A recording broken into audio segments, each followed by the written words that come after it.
lymphatic malformation ang isa pang tawag sa kondisyon na cystic hygroma mula sa salitang lymph na nangangahulugang kulani. Ang abnormal na pag-develop ng kulani ay ang sanhi ng pamumuo ng bukol. Ito ang nagpapahirap kay baby Erzamain. Ang makitang masaya ang anak, yan daw ang kaligayahan ng isang ina. Gaya ni Judith, na todo alaga sa isang taong gulang niyang anak, si baby Erzamain. Isinunod sa pangalan ng phenomenal star na si Maine Mendoza. Kasikatan po nung Aldab nun. Bali, parang napapaglian ko po sila. Si Baby Maine masiglahin, mabait at makulit parang si Yaya Dab. Ngunit ang masayang bata, may iniinda palang sakit.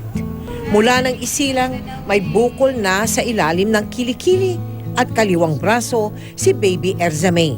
Namana sa side namin. Meron din daw po silang bukol. Kapag kinakarga po siya, pag natatamaan po yung bukol niya, nasasaktan po siya. Gusto po namin ipa-check up kaso wala po kami talagang budget eh.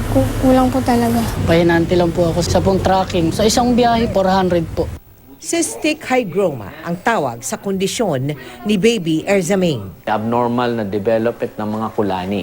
Kaya nakikita mo sa kilikili, mas marami yan sa leeg. Mayroong konting genetic, pinasabi natin may hereditary. Kung hindi maaagapan, maaari itong magdulot ng secondary infection. Ang isa naman, yung sclerotherapy, magsishrink din po yun. Pero ang talagang treatment nito ay talagang surgery. Kailangan maalis po.